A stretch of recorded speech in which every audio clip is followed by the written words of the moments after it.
Making headlines this hour, the president instructs the relevant authorities to conduct a serious probe to determine the cause behind the citywide blackout.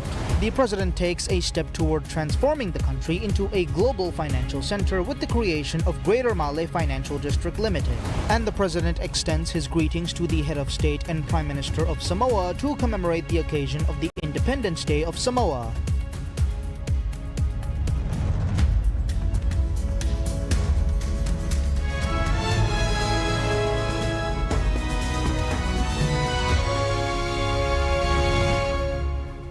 Bismillah ar-Rahman ar-Rahim. Assalamu alaikum and welcome to PSM News in English with me, Abdullah Ahil. And now the news in detail.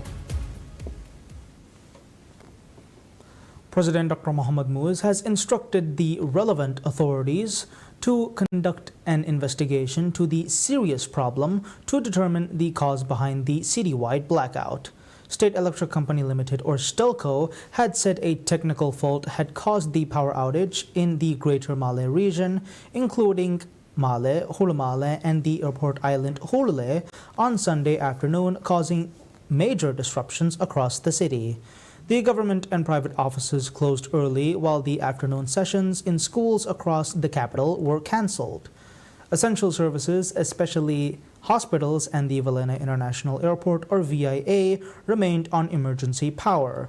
President Dr. Muiz, who is currently in Saudi Arabia undertaking the Hajj pilgrimage, in a post on his social media platforms, said he had instructed the relevant authorities to conduct a thorough probe into the power outage and to take necessary measures against such a major blackout in the future. Power has been restored to most parts of the city, according to STELCO, after nearly 3 hours of outage. President Dr. Mohamed Muiz takes a decisive step toward transforming the country into a global financial center with the creation of the Greater Malay Financial District Limited, a wholly state-owned enterprise designed to advance financial sector development. Established by presidential decree under Article 15 of the Companies Act, the company signals a strengthened governmental focus on expanding financial services and investment opportunities. The new entity is backed by an authorized capital of $64.85 million divided into 100 million shares, each valued at 65 cents. It is mandated to foster growth in digital financial services, digital real estate, financial tourism, and banking operations, aligning with the administration's broader economic strategy. Government officials view its creation as a pivotal step toward increasing the Maldives' standing in the global financial landscape. The President's office said in a statement, as a legally distinct entity, Greater Malay Financial District Limited has the authority to engage in litigation under its own name and operates with an official seal, reinforcing its structural autonomy. The company's formation comes amid ongoing efforts by President Muiz's administration to establish policy frameworks that support long-term financial expansion and international investment. This latest initiative builds on a series of measures introduced by the government to modernize the country's financial infrastructure. Alongside the Development Bank of Maldives and plans for a finance center, a financial district has been integrated into the new Hulu Malé Master Plan, underscoring the government's commitment to fostering a robust economic environment. President Dr. Mohamed Muiz extends greetings to the head of state of Samoa, Tui Maliali Ifanao Balatuauswalawi II, and Prime Minister Fiame Naomi Mataafa, to commemorate the occasion of the Independence Day of Samoa. In a message on his official X account, the president highlighted this celebration of Samoa as a reminder of the determination to safeguard freedom and sovereignty and chart the country's course of development for all future generations. He also emphasized, as small island developing states, Maldives and Samoa have shared challenges that can elevate cooperation to find shared solutions bilaterally as well as on multilateral platforms. In separate letters sent to the head of state and the Prime Minister of Samoa, President Dr. Muiz also extended warm greetings and heartfelt wishes of the government and the people of Samoa, of the Maldives, to the government and the people of Samoa. Concluding his letters, the President conveyed his best wishes for the good health and happiness of the head of state and the Prime Minister, as well as for the further prosperity and progress of the people of Samoa. President Dr. Mohammad Muiz reaffirms his administration's steadfast commitment to supporting parents in their efforts to cultivate a generation that is not only happy and healthy, but also deeply rooted in Islamic values. In a statement commemorating the Global Day of Parents, he extended greetings and congratulations to families across the nation, recognizing the dedication of young and first-time parents as they embrace the challenges of child rearing. Designated by the United Nations General Assembly in 2012, the Global Day of Parents serves as a reminder of the fundamental role parents play in shaping the lives of their children. The occasion acknowledges their selfless commitment and highlights the importance of a nurturing family environment in a child's development. In his statement, President Muiz highlighted that parents are central to the nation's future, drawing attention to the trials faced by those navigating parenthood for the first time. He reiterated his government's commitment to ensuring parents receive the support needed to fulfill their responsibilities. Providing this assistance, he noted, is essential to fostering a generation that is not only physically and emotionally well, but also firmly anchored in Islamic principles. Outlining his administration's approach, the president stressed the importance of equipping parents with necessary resources, creating an environment conducive to child rearing, and expanding opportunities that enable them to succeed. This year's Global Day of Parents theme, Raising Parents, reinforces the idea that parenting is a learned skill requiring time, guidance, and essential resources. It underscores the need to ensure carers have the tools and support necessary to fulfill their roles effectively. The government postpones the mandatory adoption of Tradian, a national single-window trade platform designed to streamline import and export procedures. The Ministry of Economic Development and Trade announced the delay on Sunday, stating that additional testing is necessary before the platform can serve as the sole medium for import and export transactions. Initially set for implementation on the 1st of June, Tradian was developed to centralize access to trade services from multiple agencies through a single online portal. Government officials described the initiative as integral to President Dr. Mohammad Muiz's broader effort to simplify business operations for Maldivian entrepreneurs and modernize the nation's trade infrastructure. Designed in consultation with economic experts and industry stakeholders, the platform seeks to improve efficiency and accessibility in digital trade facilitation. Key entities such as Maldives Ports Limited, or MPL, and the Maldives Customs Service have already begun offering services through Tradian. The transition, however, remains incomplete. Despite the platform's ongoing use, the Economic Development Ministry stressed that further testing is needed to ensure seamless integration with existing trade-related systems. Government officials view this process as critical in preventing technical disruptions once Tradian becomes the exclusive channel for conducting import and export procedures. For now, the transition is on hold.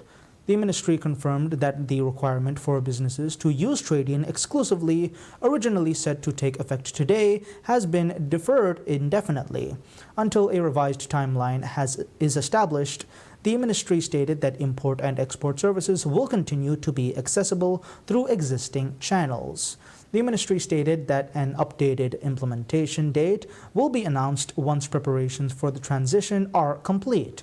At the center of this initiative is TradeNet Maldives Corporation Limited, the entity overseeing Tradian's development and deployment.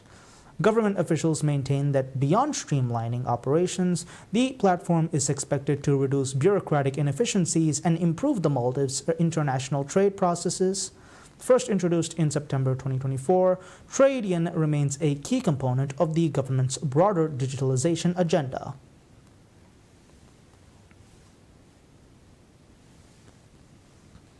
The Ministry of Fisheries and Ocean Resources opens the opportunity to participate in a workshop targeted for individuals involved in sports and recreational fishing in the Maldives. The workshop is scheduled to take place on the 7th of July from 9 a.m. to 5 p.m. The Fisheries Ministry said the main objective of the workshop is to discuss strategies on promoting recreational fishing in a sustainable manner. Interested individuals can register for the workshop by completing the dedicated online form and submitting it to the ministry before the 1st of June. The Fisheries Ministry said that participants will be selected on a first-come, first-served basis depending on the availability of slots. Transportation, accommodation, and meals will be provided for the participants by the ministry. Further information regarding the workshop can be obtained by contact the ministry at 333-9229. Sports has become increasingly popular among Maldivian youth. In response, the government has identified 5 locations for the development of sports fishing ports.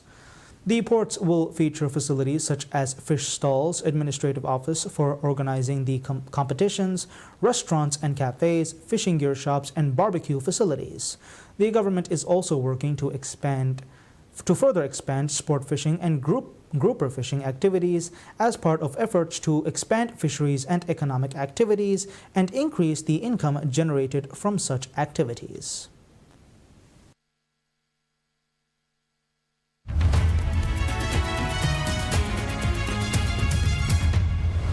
Making headlines this hour, the president instructs the... Pardon us for that. Following the lifting of U.S. and European sanctions, Syria is hoping to revive its pharmaceutical industry and tackle challenges stemming from years of isolation from foreign companies and suppliers.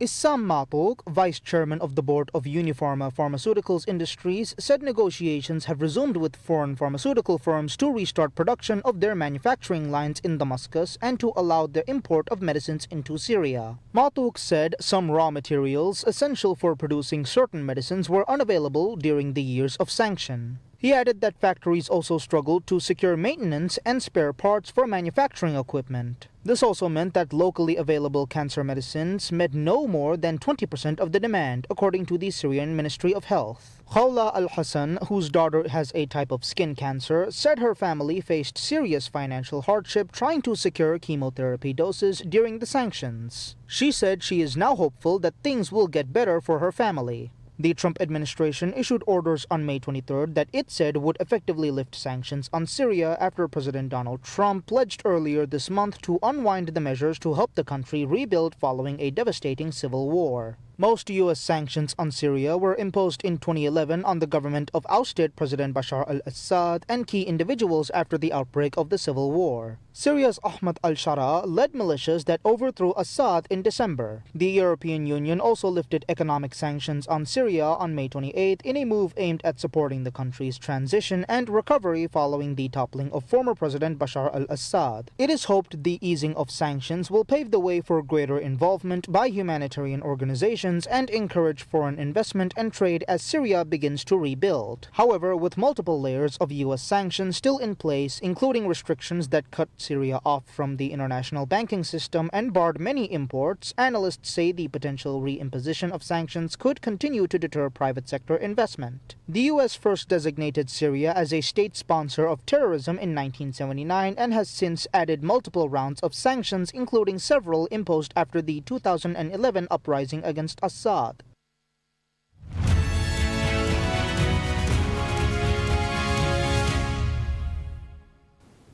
Activist Greta Thunberg said on June 1st that silence is more dangerous than sailing to Gaza hours before the Second Freedom Flotilla Coalition or FFC vessel carrying aid was scheduled to set sail to the besieged enclave and after the first one was attacked at sea. Thunberg was seen on May 30th joining the preparations for the sailing after a previous attempt was thwarted by a drone attack weeks earlier. Irish actor Liam Cunningham, who starred in the television series Game of Thrones and has been very vocal in his support for Palestinians in Gaza, was to join the mission with dozens of other volunteers on board the aid ship Madeleine, which was due to depart from Catania on June 1st. On May 2nd, 2 drones presumed to be Israeli were launched in an attack on the Conscience ship, part of the Gaza Freedom Flotilla, as it sailed in international waters off the coast of Malta. The flotilla had set sail to break the siege on Gaza and deliver aid to the Palestinian population, whilst Israel blocked all aid supplies into the Strip. The Israeli Foreign Ministry did not respond to a request for comment on the allegations. Since then, the Gaza Humanitarian Foundation, or GHF, a U.S.-based entity backed by the U.S. and Israeli governments, started providing humanitarian aid in Gaza, bypassing traditional relief groups. It began work in Gaza last month and has 3 sites from where thousands have collected aid. GHF has been widely criticized by the international community, with UN officials saying its aid plans would only foment forced relocation of Palestinians and more violence.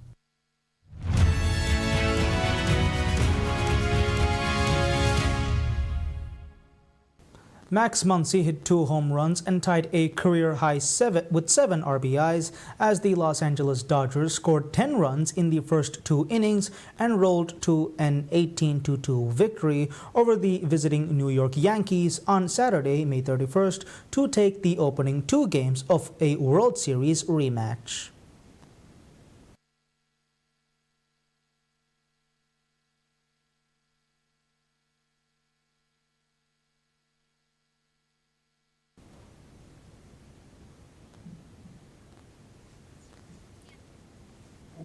Rookies Hyo-sung Kim and Dalton Rushing added home runs as the Dodgers continued to give the Yankees fits after winning 4 of 5 World Series games last fall.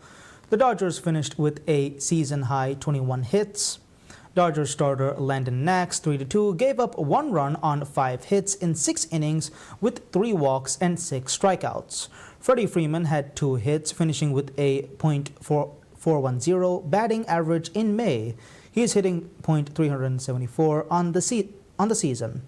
Aaron Judge hit 2 home runs for the Yankees, who have lost consecutive games for the first time since a 3-game losing streak on May 3-5.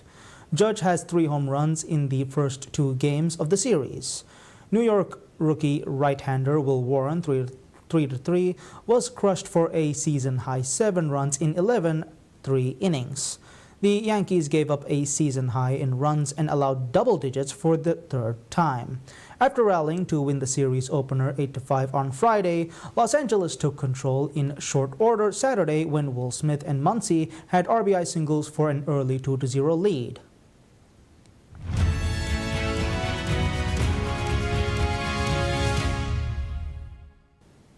Vienna Symphony Orchestra on May 31st sent Strauss' famous Die Blue Danube waltz into space to celebrate the European Space Agency's 50th anniversary.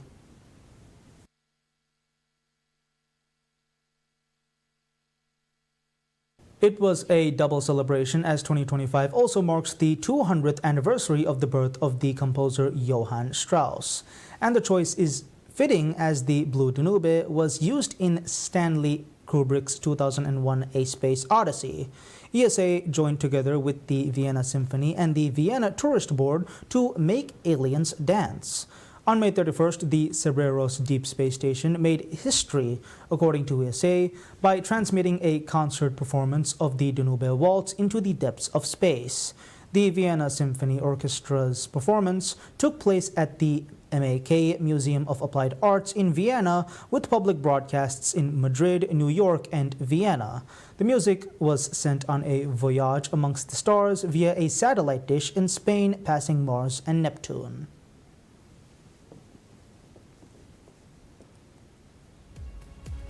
And that's all the news we have for today. We'll be back with any further updates. Until then, I'm Abdullah Ahil from PSM News.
बिस्मिल्लाहिर्रहमानिर्रहीम अस्सलाम वालेकुम दुनिया के कड़े में programme M यहाँ पे फुना मरहबा तनवंग कड़े के में प्रोग्राम आई के तिबे फुना में बदल कोल्ले अड़गना मत नस्लेना कड़े के में तो के प्रोग्राम का तिबे फुना हमें मालूमात इसा कुर मोहम्मद जैफा मालूआ की सूर्या का आईएस केंद्र का इतुरुंग में मालूआ गुड़े को तुम तफसीली को तेगा मालूमात इसा कुर मट्टा का अड़गना आई के में पैर बढ़ाने ने पीएसएम के एनालिस्ट